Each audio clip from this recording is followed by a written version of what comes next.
del Padre, del Hijo y del Espíritu Santo. Amén. Queridos hermanos, continuamos nuestra explicación del Catecismo Mayor del Papa San Pío X. Después de haber explicado toda la doctrina y las fiestas, en esta tercera parte, el Papa nos da un resumen de la historia del Antiguo Testamento.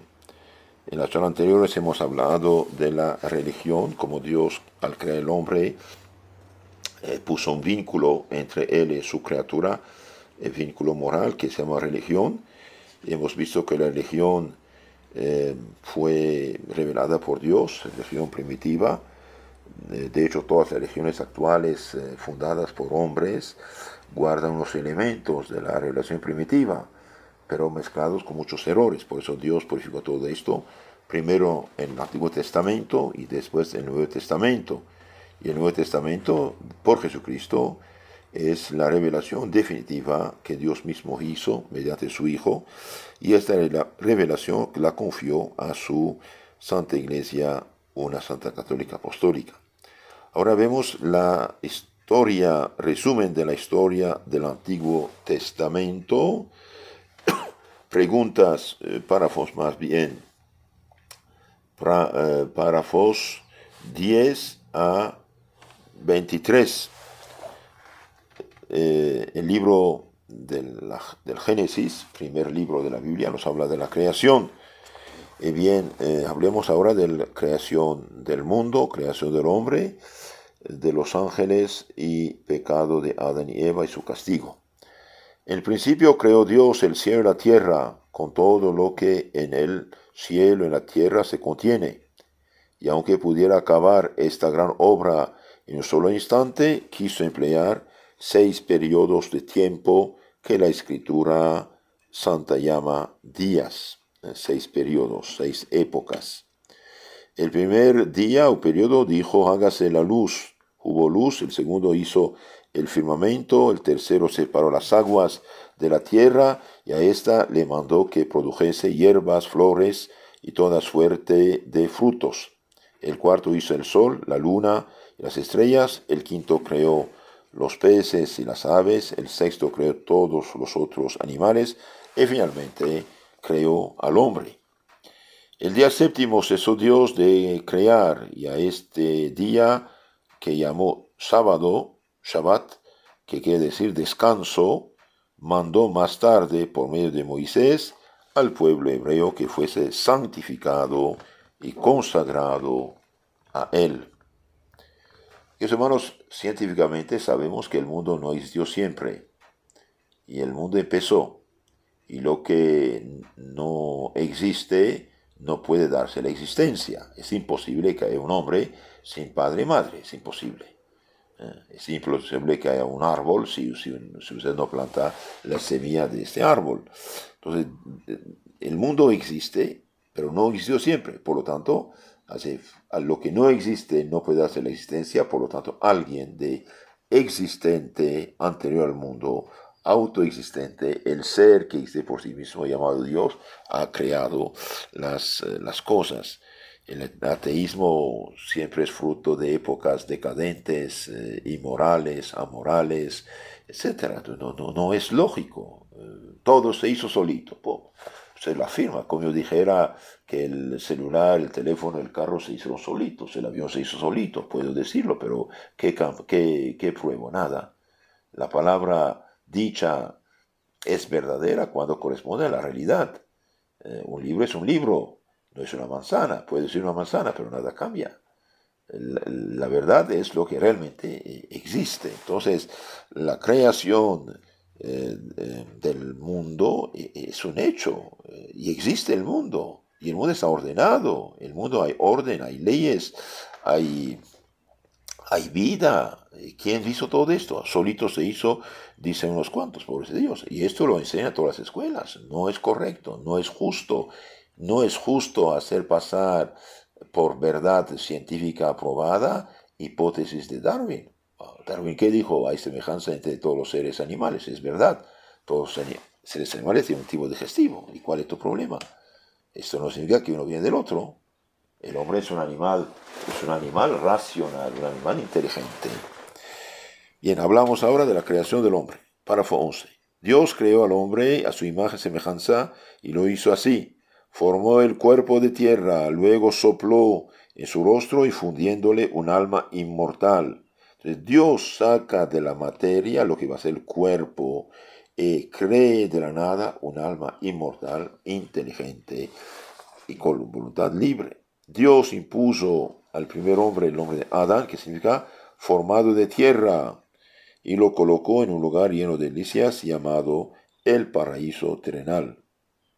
Mas Adán estaba solo, queriendo pues Dios asociarle una compañera y consorte, le infundió un profundo sueño, y mientras dormía le quitó una costilla de la cual formó a la mujer que presentó a Adán. Este la recibió con agrado y la llamó Eva, que quiere decir vida, madre de los vivientes, porque había de ser madre de todos los vivientes. Dios creó todo lo que existe, pero creó también cosas que no son visibles, que no son materiales, y estos son los ángeles. Antes que al hombre, que es la criatura más perfecta de todo el mundo sensible, Dios había creado una infinita muchedumbre de otros seres de naturaleza más elevada que el hombre, llamado ángeles. Ángeles. Los ángeles sin forma ni figura alguna sensible, porque son puros espíritus creados para subsistir sin tener que estar unidos a cuerpo alguno. Habían sido hechos por Dios a su imagen, capaces de conocerlo, de amarlo, libres para obrar el bien y también fallarse si quieren. En el momento de la prueba, muchísimos de estos espíritus permanecieron fieles a Dios, pero muchos otros pecaron. Su pecado fue de soberbia, queriendo ser semejantes a Dios y no depender de Él. Los espíritus fieles llamados ángeles buenos o espíritus celestiales o simplemente ángeles fueron premiados con la eterna felicidad de la gloria. Y los espíritus infieles llamados diablos o demonios, con su cabeza que se llama Lucifer o Satanás, fueron lanzados del cielo y condenados al infierno por toda la eternidad. Entonces Dios creó estos espíritus inmortales. Una vez creados, viven para siempre. Los ángeles son seres vivientes, son inmortales. Una vez creados por Dios, ya no mueren. Les dio conocimiento de las cosas. Un ángel no necesita 15 años para aprender idiomas, bien los conoce, y les dio lo que llamamos la gracia santificante, algo divino que hace el ángel también hijo y heredero de Dios. Pero los ángeles todavía no veían a Dios a cara, y por esto una parte de ellos, por desgracia, cometiendo este pecado de orgullo, de soberbia, de autonomía, bien, pecaron y fueron convertidos de santos en pecadores y fueron lanzados del cielo al infierno. Ellos hicieron un solo pecado mortal y para siempre se perdieron para siempre. Y el infierno fue creado en este momento de la rebeldía de los ángeles. ¿Y qué pasó con los ángeles buenos? Los ángeles buenos fueron confirmados en gracia, fueron hechos hijos de Dios destinados a la felicidad eterna. Con otras palabras, bien, después de la prueba, los ángeles fieles a Dios, bien, se abrió delante de ellos la puerta del cielo, vieron Dios cara a cara, y por lo tanto, confirmados en gracia, ya no pueden pecar. Mientras que los demonios, se hicieron pecadores, se hicieron demonios, ahora son enemigos de Dios y del hombre. Amplifiquemos un poco este conocimiento de los ángeles. Tengo en mi mano un libro maravilloso que se llama Catecismo de la Suma Teológica de Santo Tomás de Aquino. Catecismo de la Suma Teológica de Santo Tomás de Aquino. La Suma Teológica es una obra maestra de este santo que explica toda la palabra de Dios. fue resumida en ese caso por el padre Tomás Pegues, dominico. Nos habla de los ángeles. ¿Por qué quiso Dios que hubiese en el mundo espíritus puros? Bien, para que fuesen digno remate corona de la obra de sus manos. ¿Y eso qué quiere decir? Que con la porción más hermosa, noble y perfecta del universo.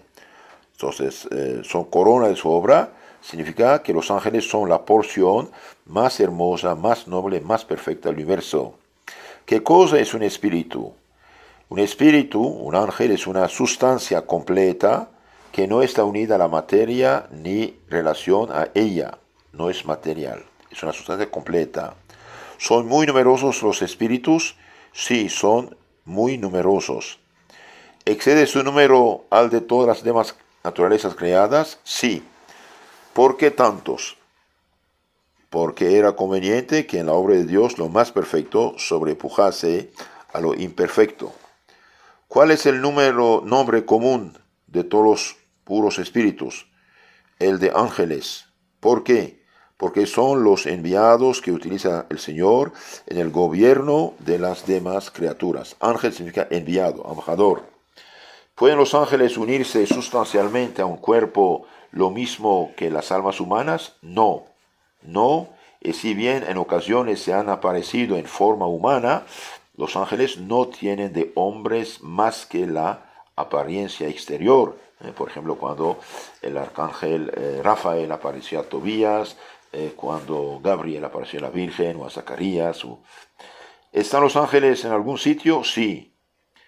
¿En dónde moran habitualmente? En el cielo. ¿Pueden trasladarse de un lugar a otro? Sí, pueden. ¿Necesitan tiempo para trasladarse? No, pueden hacerlo instantáneamente, cualesquiera que sean las distancias.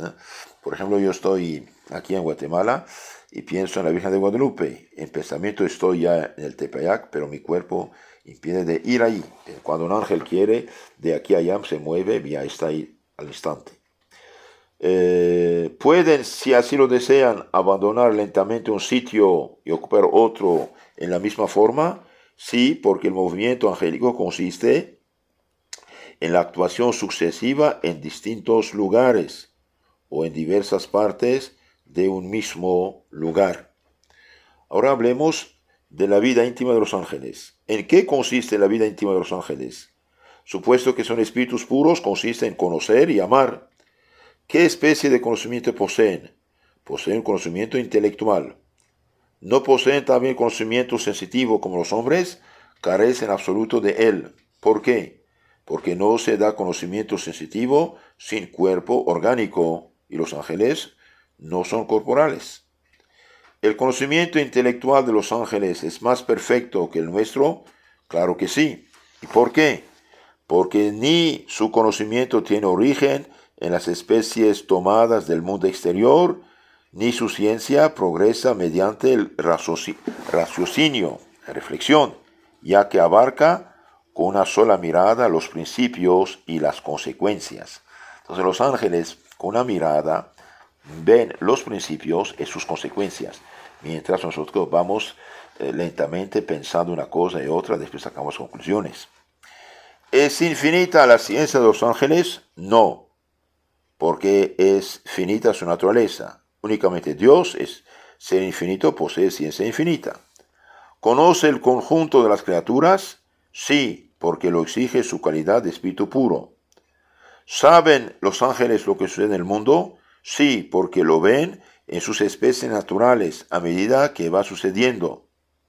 ¿Conocen los pensamientos íntimos y los secretos de los corazones? No, no conocen los pensamientos íntimos y secretos de los corazones, porque siendo pensamientos y afectos libres, no concurren necesariamente al cambio y sucesión de las cosas. ¿Cómo pueden llegar a conocerlos? ¿Por revelación divina o porque la gente los manifiesta? ¿Los ángeles saben lo porvenir sin revelación especial? No. ¿Qué cosas aman los ángeles necesariamente? Y bien a Dios sobre todas, a sí mismos y a las criaturas, excepto cuando el pecado contraría o destruye en el orden sobrenatural la libre propensión del amor natural. Entonces los ángeles aman esencialmente a Dios, a sí mismo y a las criaturas, pero cuando pecan, ya no. Entonces los ángeles malos ya no están en este orden.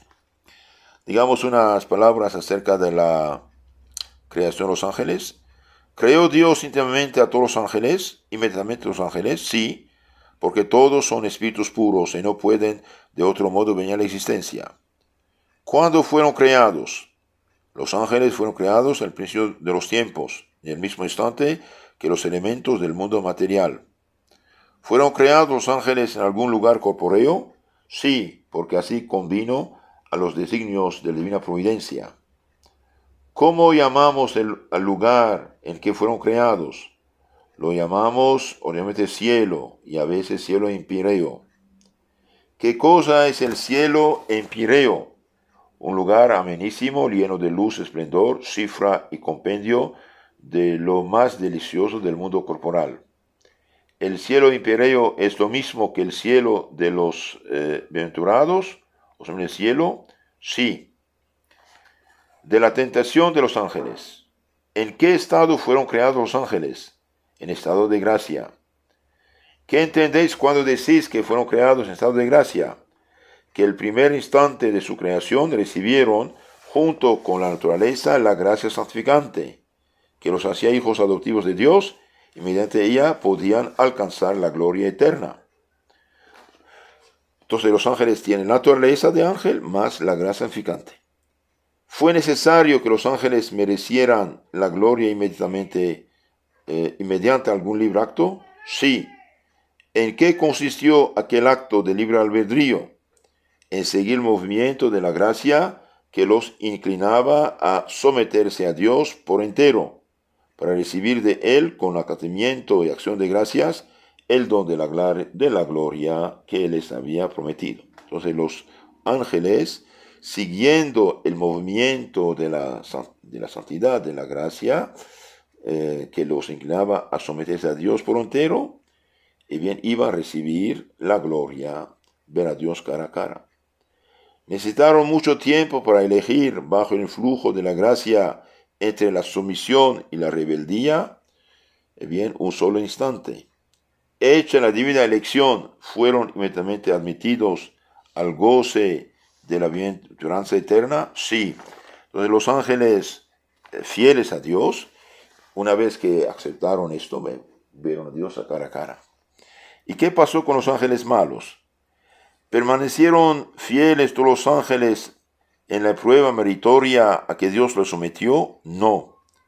¿Por qué rehusaron algunos someterse a Dios? Por sentimiento de orgullo, por querer ser como Dios y gozar la felicidad independientemente de las divinas disposiciones. Este acto de soberbia fue pecado grave, fue tan grande que provocó inmediatamente el enojo divino. Y Dios, justamente indignado, ¿qué hizo para castigarlos? Los precipitó en el infierno para que ahí padezcan tormentos eternos. ¿Qué nombre tienen los ángeles rebeldes o condenados al infierno? Bien, se les llama demonios. Demonios. Los ángeles pecadores se llaman demonios. Queridos hermanos, es muy interesante esto. Por sentimiento de orgullo, por querer ser como Dios y gozar la felicidad independientemente de las divinas disposiciones, se hicieron pecadores. Y como consecuencia, cayeron en el infierno para siempre. ¿Y qué hacen los hombres hoy, los hombres de nuestros días? Por desgracia, este es el problema. Los hombres de hoy quieren ser felices fuera de las normas de Dios, fuera de la ley de Dios. Y esto es muy grave, realmente es gravísimo esto, muy peligroso, y por desgracia vamos a la catástrofe. Por eso, queridos hermanos, seamos cristianos de veras, seamos convencidos de nuestra fe, seamos gente lógica, gente coherente, Lo que da poder al demonio en el mundo es el pecado, por desgracia. Continuamos Santo Tomás de Aquino, que nos habla de la acción de los ángeles en el gobierno del mundo. ¿Actúan también unas criaturas sobre otras en el mundo de los espíritus? Sí. ¿Cómo se llama este influjo? Se llama iluminación. ¿Por qué? Porque un espíritu puro influye en otro para transmitirle la iluminación que recibe de Dios relacionada con el gobierno del mundo. Luego la iluminación que de Dios procede se comunica a los espíritus puros ordenada y gradualmente, se comunica con graduación en orden maravilloso. ¿Qué entendéis cuando decís que se comunica con graduación y orden maravilloso? Que Dios la comunica directamente a los que están más próximos a Él, y estos a los demás ángeles, pero con orden tan severo que la iluminación de los primeros solo puede llegar a los últimos por la acción de los intermedios. Luego hay ángeles superiores, intermedios y últimos en el orden establecido para comunicarse las iluminaciones que emanan de Dios. Sí. ¿Podríais aclarar con un ejemplo en qué consiste esta subordinación? Podríamos compararla a un río que en vistosas cascadas se precipita de roca en roca, alimentando su curso sin cesar con las aguas de un lago situado en la cumbre de la montaña. ¿Hay en cada una de dichas categorías angélicas diversas agrupaciones? Sí. ¿De cuántas clases son? De 2 clases. ¿Qué nombres tienen? Llámanse jerarquías u órdenes angélicas. ¿Qué significa el nombre de jerarquía? Jerarquía es una palabra derivada del griego que significa sacro principado. ¿Qué cosas se expresan con la palabra del principado? 2. El príncipe y la multitud a él subordinada. ¿Cuál es, pues, el significado íntegro de la expresión sacro principado?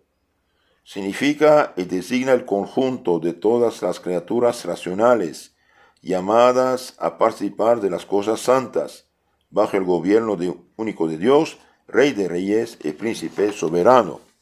Luego, solo hay una jerarquía, un principado sacro en el mundo, considerado por parte de Dios, Rey soberano de todas las criaturas racionales, por él regidas. Solo hay una jerarquía y un principado sacro que comprende a los ángeles y a los hombres. ¿Por qué, pues, y en qué sentido se habla de las jerarquías en plural, especialmente en el mundo de los espíritus puros o ángeles? Porque entendiendo a los súbditos se clasifican los principados según los diversos modos como el príncipe los gobierna. ¿Podríais sensibilizarlo con ejemplo? Sí, bajo el cetro de un monarca puede haber ciudades y provincias elegidas con diversas leyes y diferentes ministros. ¿Son los hombres de la misma jerarquía que los ángeles? Mientras viven en este mundo, no. ¿Por qué decís mientras viven en este mundo? Porque en el cielo serán admitidos a la jerarquía angélica. Luego hay varias jerarquías angélicas. Sí. ¿Cuántas son? Son 3. ¿En qué se distinguen? En la diversa forma de conocer la razón de las cosas concernientes al gobierno del mundo. ¿Cómo las conocen los de la primera jerarquía? En la iluminación directa procedente del mismo Dios. ¿Qué se sigue de aquí? Síguese que los ángeles de la primera jerarquía son los más cercanos a Dios y por tanto los órdenes de esta primera jerarquía toman sus nombres de algún ministerio que tenga por objeto a Dios mismo. ¿Cómo conocen los ángeles de la segunda jerarquía la razón de las decisiones concernientes al gobierno del mundo en sus causas universales creadas? ¿Qué se deduce de este principio? Que los ángeles de la segunda jerarquía las conocen mediante la iluminación de la primera, y sus órdenes toman nombre de algún ministerio que tenga por objeto el conjunto de las criaturas. ¿Cómo las conocen los ángeles de tercera jerarquía? En cuanto son ejecutivas, dependen de sus causas próximas. ¿Qué se deduce de este modo de conocer? que los ángeles de la última jerarquía reciben las órdenes divinas tan concretas y particularizadas como es necesario para comunicarlas a nuestras inteligencias, y sus órdenes reciben denominación de actos limitados a un hombre, ángeles de la guarda a una provincia o como los principados. Podríais aclarar la doctrina expuesta con una comparación con la siguiente. En las cortes de los reyes hay asesores y consejeros áulicos que asisten a la persona del monarca. Hay secretarios de la Real Curia y despacho, a cuyas oficinas acuden los negocios generales de todo el reino. Y hay por fin gobernadores y prepósitos en las distintas provincias y en los diversos ramos de la administración. ¿Son los órdenes angélicos distintos de las jerarquías? Sí. ¿En qué se distinguen? En que las jerarquías se integran con diversas multitudes de ángeles que forman diferentes principados bajo el gobierno divino, y los órdenes constituyen distintas clases dentro de las muchedumbres que forman una misma jerarquía. ¿Cuántos órdenes hay en cada jerarquía? Hay 3. ¿Por qué? Porque como entre los hombres se agrupan las clases sociales de aristocracia, clase media y pueblo llano. Luego en cada jerarquía hay ángeles superiores, medios, inferiores. Sí, y a esas categorías llamamos órdenes angélicos. Luego son 9 los órdenes angélicos, los principales son 9. ¿Por qué decís los principales? Porque en cada orden hay infinitos subórdenes, ya que cada ángel tiene su categoría, oficio particular, aunque no nos es dado conocerlos en este mundo. ¿Es lo mismo orden que coro angélico? Sí, porque se da el nombre de coros a los órdenes angélicos, porque cumpliendo los diversos órdenes la misión que Dios les confía en el gobierno del mundo, forman grupos armónicos, dando maravillosamente se retrata la gloria divina. Forman grupos armónicos donde maravillosamente se retrata la gloria divina. ¿Qué nombres tienen los órdenes angélicos? Enumerados en orden descendiente, llámanse serafines, querubines, tronos, dominaciones, virtudes, potestades, principados, arcángeles y ángeles. ¿Hay órdenes o clases entre los demonios? Sí, porque el orden angélico depende de la naturaleza de cada ángel, y ésta permaneció en los demonios. Luego, ¿hay subordinación entre ellos como lo hubo antes de la caída? Sí. ¿Utiliza algún demonio esa superioridad para obrar bien? Jamás. Siempre para practicar el mal. ¿No existe, por tanto, iluminación entre los demonios? No. Por esto su reino se llamaba Imperio de las Tinieblas. Ahora, unas palabras más acerca de la acción de los ángeles buenos en el mundo y el ángel de la guarda. ¿Sírvese Dios de los ángeles buenos en el gobierno del mundo material? Sí, porque este mundo es inferior al de los ángeles, y en todo gobierno bien ordenado los inferiores son regidos por los superiores. ¿Cuál es su ministerio? Velar por el exacto cumplimiento del plan providencial y de los decretos divinos concernientes a las cosas materiales. ¿A qué orden pertenecen los ángeles administradores de las cosas materiales? Al orden de las virtudes. Luego Dios ejecuta por medio de ángeles pertenecientes al orden de las virtudes cuántas alteraciones y cambios se efectúan en el mundo corporal, incluso los milagros. Sí. ¿Tienen los ángeles virtud y poder suficiente para hacer milagros? No. Solamente Dios puede hacerlos, y el ángel concurre o como intercesor o como causa instrumental. Acción de los ángeles en el hombre, el ángel de la guarda. ¿Pueden los ángeles influir en el hombre? Sí, porque son de naturaleza puramente espiritual y por tanto superior a la humana. ¿Pueden los ángeles iluminar nuestras inteligencias? Sí, Señor, vigorizándolas y poniendo a nuestro alcance la verdad purísima que ellos contemplan. Entonces los ángeles pueden iluminar nuestras inteligencias, dándole fuerza y poniendo a nuestro alcance la verdad purísima que ellos contemplan. ¿Pueden intervenir directamente en nuestra voluntad? No, porque es la evolución, un movimiento interior que solo depende de Dios, su causa. Entonces los ángeles no pueden influir sobre nuestra voluntad. Luego solamente Dios puede actuar directamente y cambiar según le place los movimientos de la voluntad humana, solo Dios lo puede. ¿Pueden los ángeles excitar la imaginación y las demás facultades sensitivas? Sí, porque estando íntimamente ligadas al organismo, depende del mundo corpóreo sometido a la acción de los ángeles. Entonces los ángeles pueden iluminar nuestra inteligencia. No pueden forzar nuestra voluntad, esto no, pero sí pueden excitar nuestra imaginación, nuestra sensibilidad, debido que el mundo corpóreo está sometido a la acción de los ángeles. ¿Pueden los ángeles impresionar los sentidos exteriores? Sí, por la misma razón, excepto cuando la excitación proviene del demonio, que en este caso puede contrarrestarla otra de un ángel bueno.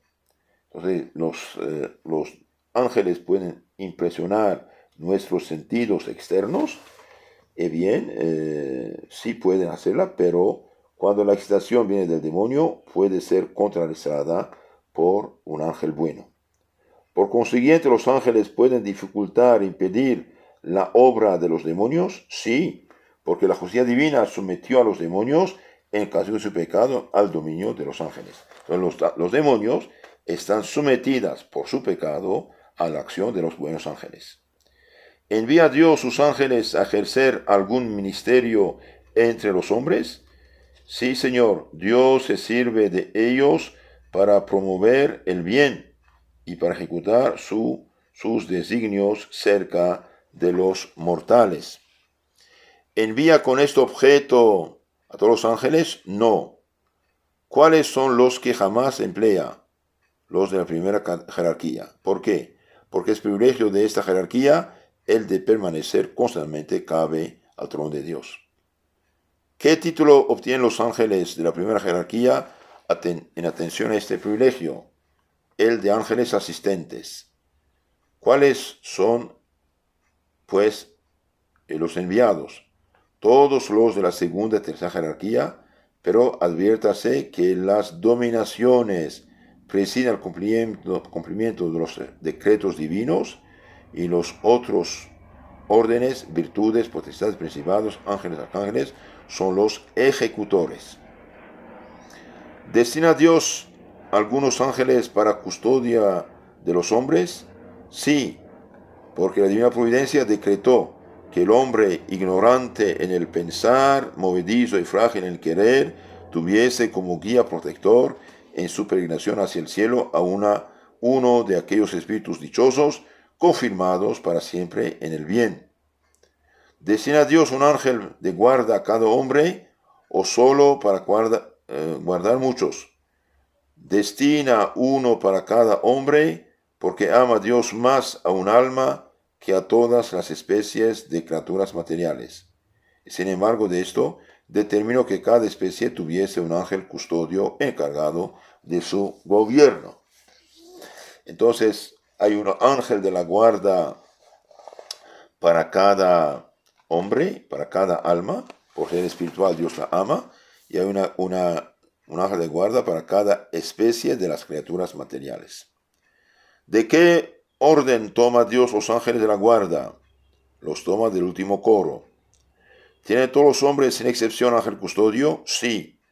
Todos los tienen mientras viven en este mundo, en atención a los obstáculos y peligros del camino que han de recorrer hasta llegar al último término.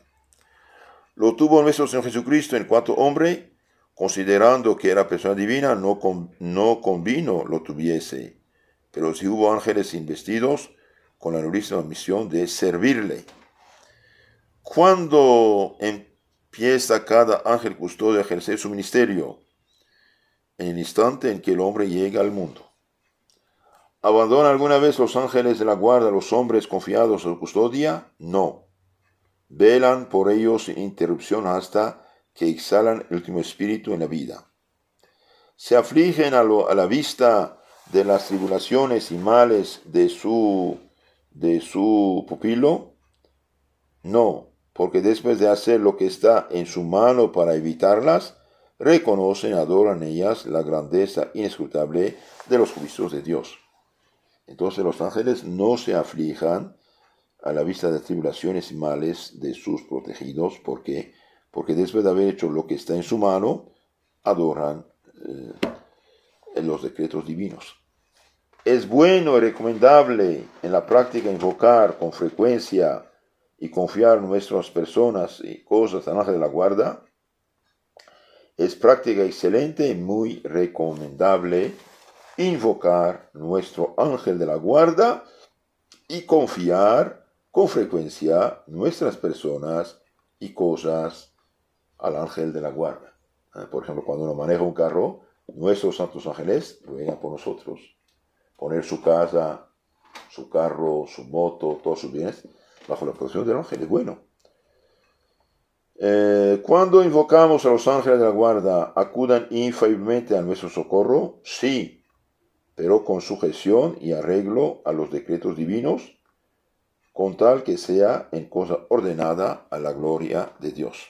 Sí nos ayudan siempre que estemos en el camino de Dios. San Juan Bosco decía a sus jóvenes siempre invocar al ángel de la guarda. Un día, uno de ellos trabajando de albañil, se cayeron los andamios. ¡Mi ángel, guárdame! Y bien, él cayó como una hoja seca sobre la tierra y sus compañeros todos murieron al caerse. Terminamos este capítulo de los ángeles con los demonios. Acción de los demonios malos. ¿Pueden los demonios combatir y tentar a los hombres? Sí pueden. ¿Por qué? Porque con toda malicia y además porque Dios sabe obtener provecho de las tentaciones en beneficio de los elegidos. ¿Es propio de los demonios el tentar? Sí. ¿En qué sentido lo decís? En el sentido de que solo los demonios tientan a los hombres con el propósito de seducirlos y hacerlos pecar y perderlos. ¿Pueden con ese objeto hacer milagros? ¿Verdaderos milagros? No. Pero sí algo parecido a los milagros, sí. Prodigios. ¿Qué entendéis por estas palabras? Algo parecido a los milagros. Entiendo algunos hechos prodigiosos que exceden las fuerzas de los agentes más próximos y conocidos, pero no la virtud natural de todas las criaturas. Entonces el demonio puede hacer falsos milagros utilizando cosas de naturaleza que son arriba de nuestro conocimiento y fuerza. ¿Cómo los distinguiremos de los verdaderos milagros? En que se realizan siempre con fin ilícito o medios reprobables y no pueden en consecuencia ser obra de Dios.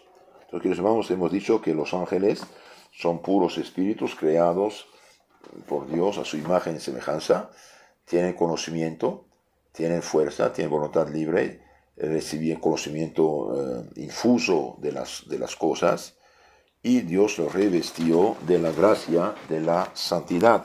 Una parte pecó, se llaman demonios, y la parte fiel a Dios son nuestros aliados, nuestros protectores.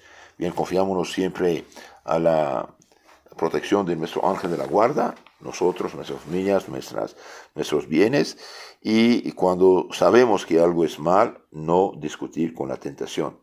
Todos los demonios del mundo y del infierno no pueden nada contra un alma que no quiere pecar.